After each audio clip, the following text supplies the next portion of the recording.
The other day, a bunch of Star Wars creators, including myself, got the chance to speak with the stars and writers of LEGO Star Wars Rebuild the Galaxy. This is the video of our talk with Jedi Bob himself, Bobby Moynihan. He was an absolute blast to listen to, so I hope you enjoy. Hi, Bobby. It's James from Jedi News here. What's up, man? How are you? I'm all right. How are you? Good, doing well. I like your spaceship. Is that the Thank hotel? you. That is, right? It was. Yes, it Yeah. was. It was. So we just can't get rid of you, but that's a good thing. Sorry, I'm No, sorry. it's a really, really positive thing. We've had you obviously in Resistance, then the Bad Batch, Visions, and now Lego Star Wars Rebuild the Galaxy. Yeah. So, did you know coming into this particular series how iconic Jedi Bob is in the world of Lego Star Wars? And did that have any impact on the voice that you chose for the character? It did definitely. I did. This was in the room when I got the phone call. My Awesome. when I got the phone call, and I was like, "Are you kidding me?" I had worked with Dan and Benji a little bit beforehand, so I knew them, and I couldn't believe it. I still can't believe it. It makes absolutely no sense to me. So much so that I forgot the second part of your question. Did you have any idea how iconic Jedi Bob Oh, was? yes, yes. And Oh, and and the voice. obviously the Yeah, reason the yes. voice. It definitely did. I think I tried to do what I would do as a Jedi. Like I just did what I thought being cast as a Jedi, which is like I'm going to try and sound like Obi-Wan or Qui-Gon, but the reality is I'm a mess. And I just and kind of then threw in a lot of Bobby in there. Hi, Bobby. Alex from Star Wars Explained. Hi, I like trying to guess who's gonna be who. As James pointed out, this is far from your first Star Wars character. So when the galaxy gets remixed, what do you think happened to Orca or Cecil Slack or Geezer or all of them? Could we get like an all Bobby Moynihan episode eventually? Like a Clumps, like a Nutty Professor style movie. Yes, I hope that is the dream. I think that's Lucasfilm's number one priority. Um, I love this idea. I think it could happen, and also the Lego Star Wars universe is the place to do it. I wish now that I had asked them just to put all my characters like talking at a little table in the cantina or the marina, or something. That would have been great. Hey, Bobby, Art Eddie here for Art of Fatherhood. I had a chance to speak with you about fatherhood before, so I'm going to ask you another fatherhood question. A lot of great themes in Rebuild the Galaxy. And is there something that, you kind of use as Jedi Bob's character that you might use in real life as a dad in terms of maybe guiding or helping out the main characters? Oh God, this is gonna get too real. It's something that I really do. It's something that Jedi Bob does, which is like he talks to people like they're stupid and they can't understand that they've done this, how they could have been so insane to do this thing. And I realize that I do that all the time, and I can't do that to my children. I try to be very kind to them. They're like, Dad, I did this insane thing. And I'm just like, it happens. I did those things too. And I have to remind myself not to go full Danny Glover and be like, I'm getting too old for this. I'm done. Awesome. Thank you, sir. Thank you, man. I love your room. Hi, Bobby. It's Charlotte from Sky Talkers. Hi. I was so great to talk with you today. Thank you so much. Nice to We meet were wondering, you're such a Star Wars fan, and it is so awesome to see you in all these different roles. What draws you to Star Wars thematically, and what keeps you coming back? I think for me personally, I love a universe to get lost in that has a great deal of minutia. I like, it's a wonderful place to escape into with a lot of very easy archetypes to understand, and it's fun. And I also love the idea of that fan community of like, there's this thing that doesn't exist that we all care about a great deal and will fight you over. um there's something to that. There's something to the love and the importance that is put into a galaxy that doesn't exist. Hi, this is Kerwin and Keith of Boston Galaxy. How are you, Bobby? What's up? How are you? All right, good. How would you describe your character, Jedi Bob? Jedi Bob is not the best Jedi. He doesn't necessarily need to be. He's terrible at lightsaber work, and he's well aware of it. He knows he needs to get better. He just wants to save the galaxy and do good. But I also think he's there. There's a little part of him that doesn't believe in himself enough when it should, and I think he learns that through the other characters here. Brian, You your look a good question. dad, by the way. You look like a good dad. I appreciate that. He Thank you. is. He's a great dad. Oh, see, that's the best. Okay, this is Brian from Full of Sith. Um, Amazing. yeah. So I told you on Twitter earlier, I think it's about time we see you in live action. Oh, that thank you very much. Yeah, Yeah, yes, I agree. I'm truly just glad you enjoyed it. You seem like a fan, and your tweet perfectly encapsulated what I would love people to feel about this experience, including me being in live action Star Wars. I wanted to ask, I think I feel like I interviewed you at a roundtable like this for Resistance way back when you were just starting into Star Wars, and you were a huge fan then. I remember that day. I remember doing. I was so excited. And you're doing Star Wars still. You've done like Alex said, you've done Cecil Slack and Geezer and Orca, and like I said, you were a big Star Wars fan leading up to all of that. How has your relationship to Star Wars changed now after all these years of being a part of it? You know, before last time we talked, you were just stepping into it, but now you're a veteran now. Yeah, it's good. I feel very good. I feel very thankful. I feel a lot of gratitude. I can't believe that I have had some nights. Like there was a night recently where I stayed up with my kids and built my Lego Jedi Starfighter. And that's something I will never, ever, ever forget. Or I called Dan and Benji,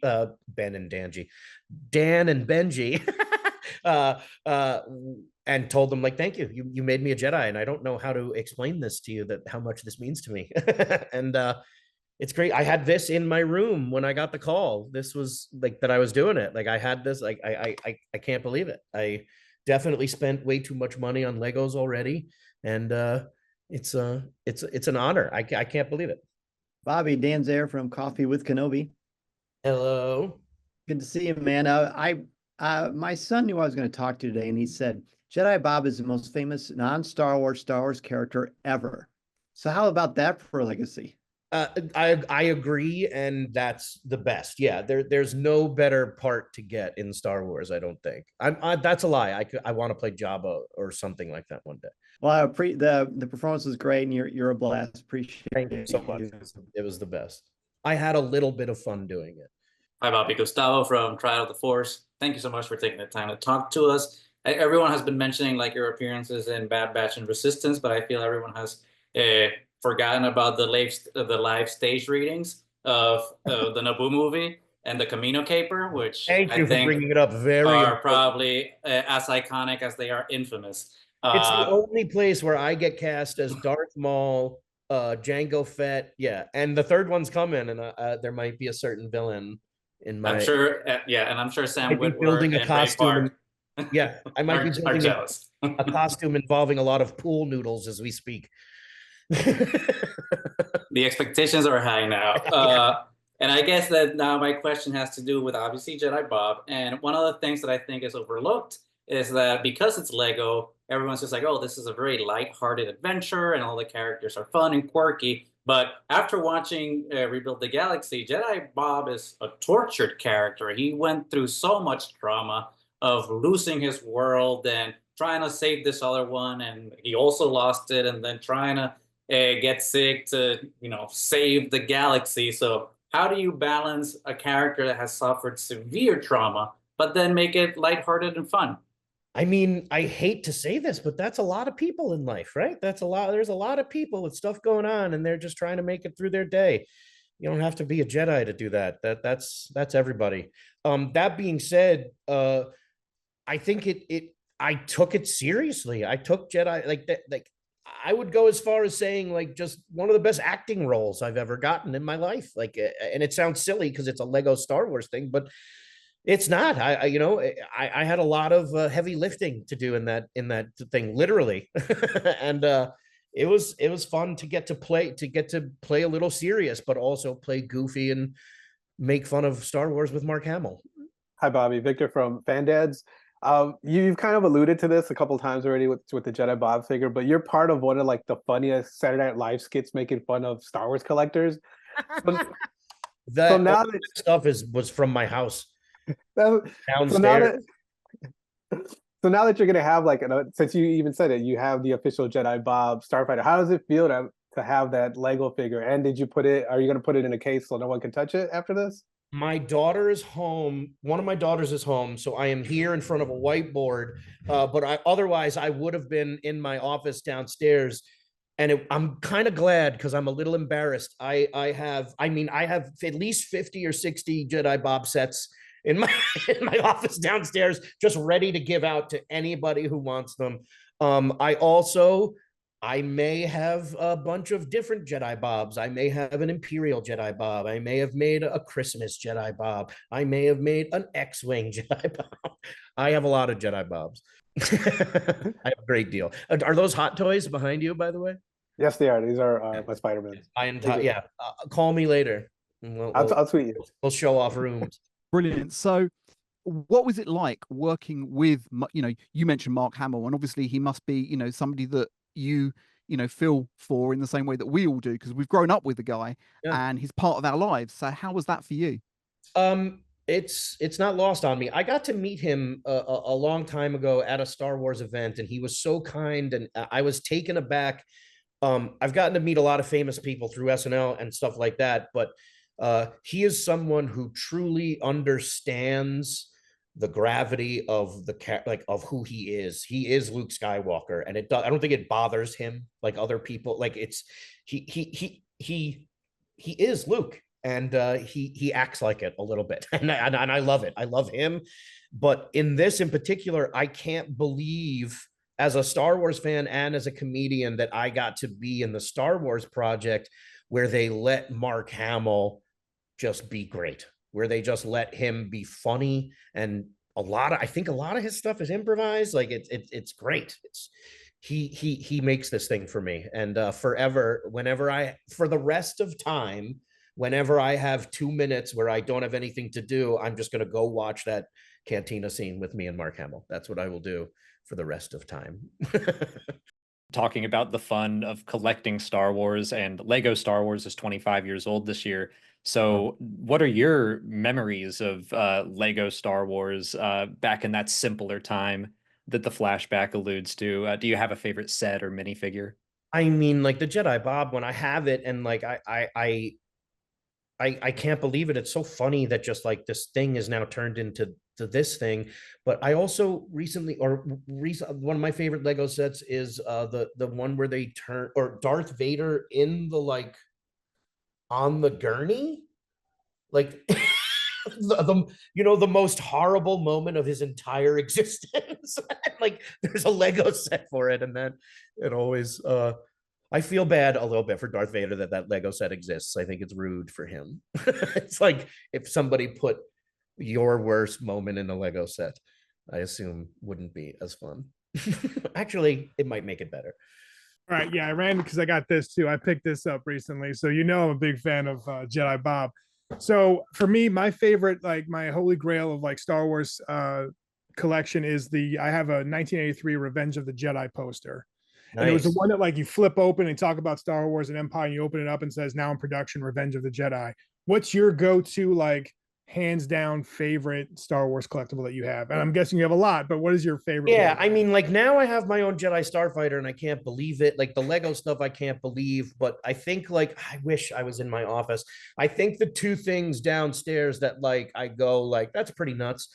I have, the Kylo Ren helmet that Adam Driver wore in the Radar Technician sketch, and he signed it. Love you to your friend Matt. Like that is like, just because that was a fun thing into the Star. I have the giant R2-D2 that we had in the other Star Wars sketch, the one where I was Boba Fett with the long hair. It was like the Guardians of the Galaxy and Star Wars. I don't even remember anymore.